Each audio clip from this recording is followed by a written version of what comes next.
esse dia de conclusão do nosso seminário. Nós vamos abrir agora com uma palestra da professora Patrizia Londonio, que é da Universidade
Santa Fe de Bogotá en 1804.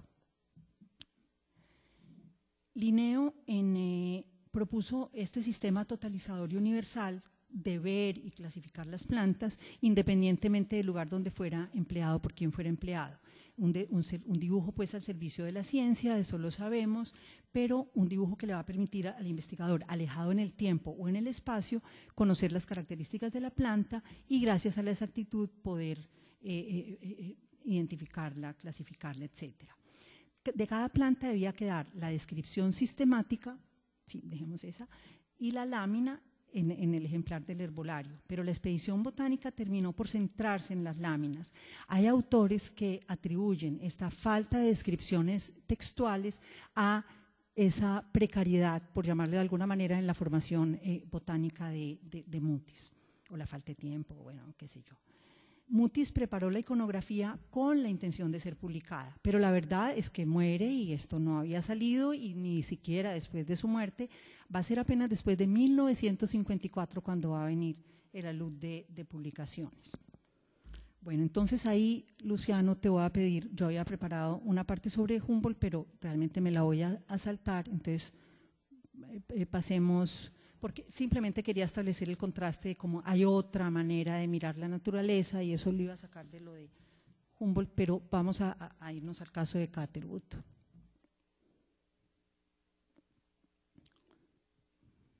Ya, ahí. Entonces, este personaje, Frederick Catherwood, crece en Londres cuando Londres es la capital del mundo. La educación tan esmerada que recibe, yo ya estoy muy corta de tiempo, ¿cierto? No voy a alcanzar a hacer a Catherwood, ¿cierto? Bueno, entonces hago una cosa así muy breve. Este es un artista que recibe una educación profesional como artista con esta cosa romántica de que viajar es educarse. Él va a hacer el Grand Tour, va a ir a una temporada a Italia, a Roma, a participar en algunas excavaciones. Hay, después de la expedición de Napoleón, toda una fiebre por una egiptomanía, entonces va a ser una expedición a Egipto con el aristócrata y dibujante inglés Robert Hay, va a recorrer parte del Medio Oriente vestido a la usanza árabe, entonces va a entrar a sitios donde solo los árabes podían entrar, va a tener como todo un entrenamiento previo haciendo registros con formación bajo importantes pintores, artistas, arquitectos, arqueólogos pues o rescatadores de antigüedades de esa época, y ese es el bagaje que él va a tener, una experiencia con el negocio, bueno, un cierto acercamiento con el negocio de los panoramas en Londres, que es donde va a conocer a un personaje acaudalado, aventurero, explorador, un bestseller en el género de libros de viaje por Oriente, que es el norteamericano Stephens, y se van a conocer, y Stephens, con un cargo diplomático en una de estas efímeras repúblicas centroamericanas, se vienen a Centroamérica. Cuando llegan, bueno, ya la tal república centroamericana que había contratado a Stephens ya ni existe, están en pie de guerra, entonces después de muchas vicisitudes van a acabar, Stephens va a contratar a Catherwood como dibujante, firman un contrato. Catherwood se compromete a hacer pues como el registro visual de las ruinas que visiten de la zona maya, y se vienen a pasar una temporada a Palenque, a la península de Yucatán. Esto va a ser un viaje muy complicado porque las condiciones pues no solamente por la parte que entran de Centroamérica, el pie de guerra en que están esta República Centroamérica, esta Confederación Centroamericana, sino las condiciones mismas climáticas hace que se enfermen de paludismo, tengan que volver a pasar una temporada en Nueva York a recuperarse y después emprender un segundo viaje. Pero era tan impresionante la capacidad narrativa de Stephens, que durante ese periodo de recuperación en Nueva York, Stephens escribe un primer libro de esa primera incursión a las ruinas mayas, y es un libro del que se van a vender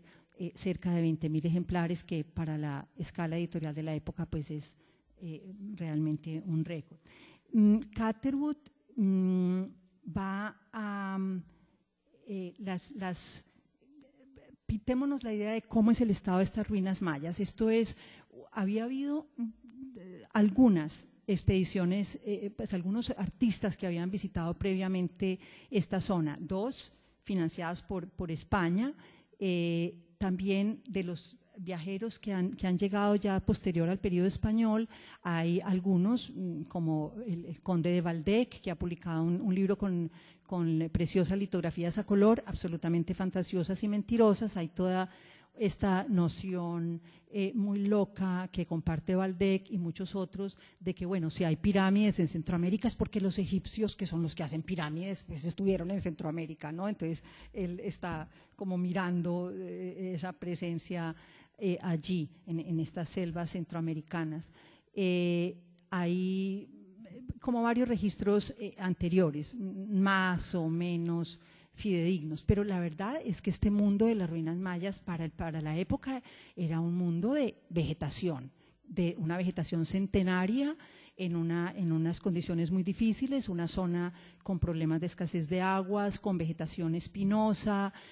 con una densidad de población muy bajita que hacía pues muy difícil moverse, tener guías, tener portadores, cargueros, etcétera. Entonces, en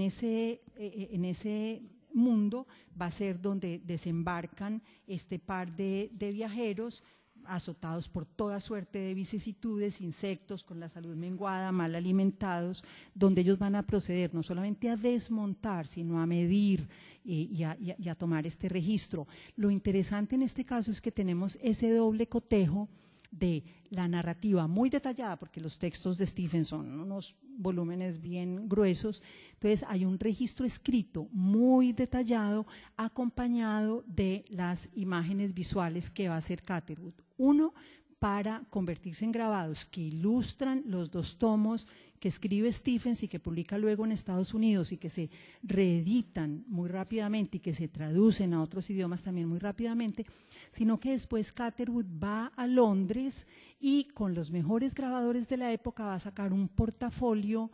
con unas litografías iluminadas a mano de gran formato con estas imágenes. Entonces miremos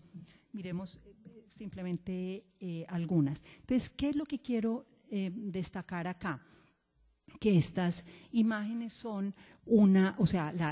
como decía, el equipaje mental o la óptica de la que están presas este conjunto de imágenes va a ser ese registro romántico, pintoresco, ¿sí? Que va a ser una herencia de las imágenes que vimos al comienzo de esta parte de Catherwood. Están los trabajos de David Rover,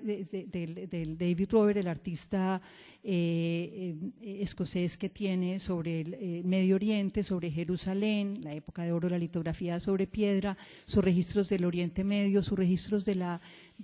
España, del sur de España, donde está muy claro que para lograr ese efecto emotivo en el espectador se puede recurrir a hacer acomodos de la realidad, ¿sí? Se pueden añadir o quitar elementos a su antojo para producir esa imagen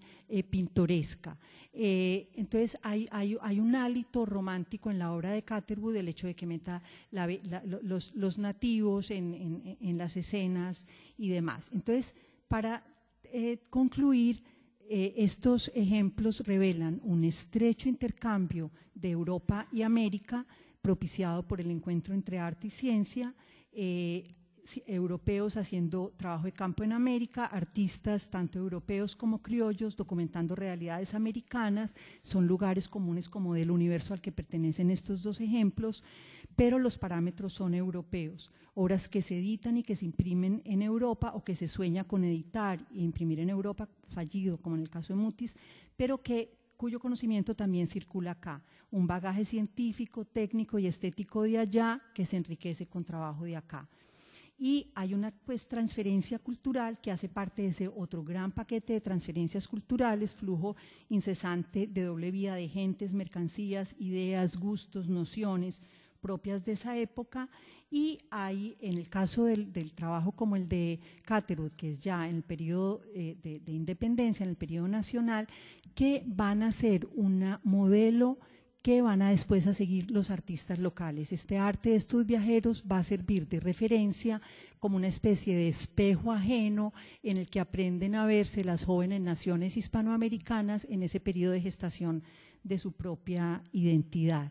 Y como de todas maneras en la producción de estas imágenes siempre hay un sesgo, siempre hay una lente que se interpone a pesar de esa intención tan fidedigna. Catherwood lleva cámara oscura, lleva un aparato daguerrotípico comprado en Nueva York, hay esa intención de ser muy fidedigno, y realmente el registro de Catherwood va a ser muy fidedigno, pero son formas diferentes de ser fidedignas, ¿cierto? Esta episteme dieciochesca y esta visión romántica de Catherwood. Bueno, muchas gracias.